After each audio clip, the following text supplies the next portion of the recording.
In our second election campaign, our party headquarters was hacked. All the data was stolen, and then it was leaked to the media in order to make our election campaign as difficult and as uncomfortable as possible.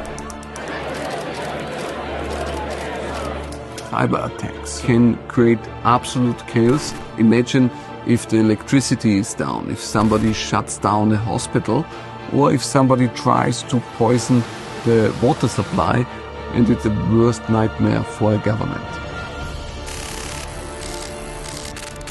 Governments are actually the most threatened entities, but they are mostly using the same tools that the enterprise are using. Enterprise is much more focusing about compliance, while government cares much more about security. And with this vision in mind, that we need to build a solution that is focusing on nation, critical assets, and government, that's the reason that we founded DREAM.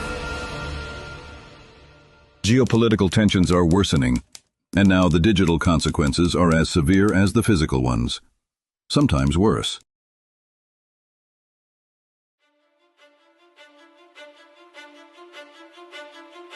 There are 197 nations worldwide. None of them is protected properly for future cyber attacks on their critical infrastructure. There are many cybersecurity companies that cater to large enterprises, middle markets, small businesses, etc. When it comes to governments, there isn't any apparent leader in this category defending and protecting critical infrastructure of governments. The market is massive. The willingness to pay is incredibly high because the risks are incredibly high as well.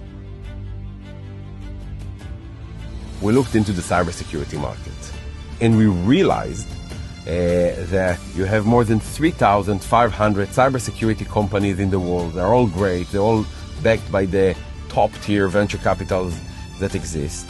But most of them focusing on enterprise and small-medium businesses. So we wanted to address that.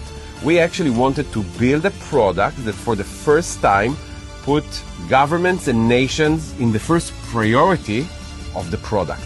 And with that vision and with that goal, we founded DREAM.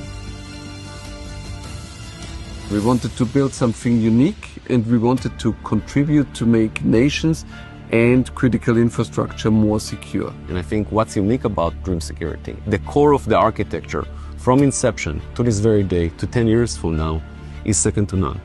From architecture to coordination to the application layer, AI through and through, from the data servers all the way to the end consumers. We are probably the only cybersecurity solution as it stands today that is poised to help governments protect their critical infrastructure, be it in an air-gap environment or on the cloud, depending on their need. And I don't see anybody catching up with us in the next few years, that's for sure.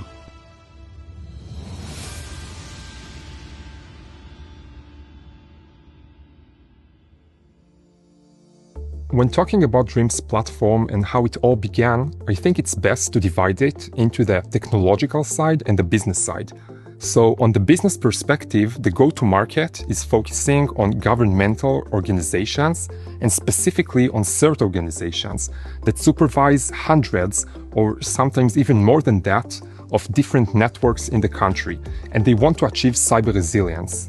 And when we started DREAM, we wanted to help them shift from reactive firefighting into actual proactive cyber resilience building. One of the key things that are most important for us in DREAM, and I think in general this is one of the most fundamental challenges that other security products struggle with, is the ability to be really explainable about what you see in the platform. We don't want to flood the user with information about all the different security data all in a single place. So what we do, for example, in the discovery map, this map is actually built in a way that the user can choose where he wants to dive into, which elements he wants to click to get deeper information, more precise information about whatever is in his specific interest. So you have this ability to navigate through all of your data in a very organized and simple way. the challenge that governmental organizations deal with. They have huge amounts of data. They are flooded with data. They are dealing with such massive and huge IT environments. The ability to really apply AI and be super specific and accurate in the answers that you provide to the questions that certain organizations want to answer about these environments is tricky. And therefore, we do understand that in Dream, we need to train smaller models, very specific ones, for every single task that we are interested with. This is what the CLM comes to solve. There are many reasons to found a startup company. Some people do it for technology, some people do it for money. We wanted to found Dream for value creations, but not value creation for ourselves. We wanted to bring values to nations. We wanted to build something meaningful that is not just a technology and it's not just creating an employment for our employees. We wanted to create something that helps to keep cyber resilience and eventually keep the national security of nations. This is our vision, this is our goal.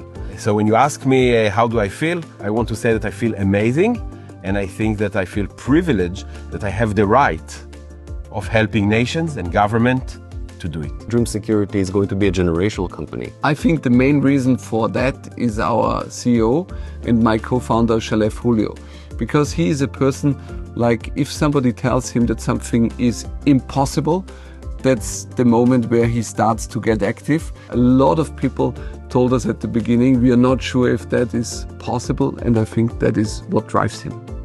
When we founded Dream, everybody told us, nah, it's impossible to have an AI that will replace the cybersecurity researcher, that will replace the SOC analyst, that will replace the IT guys.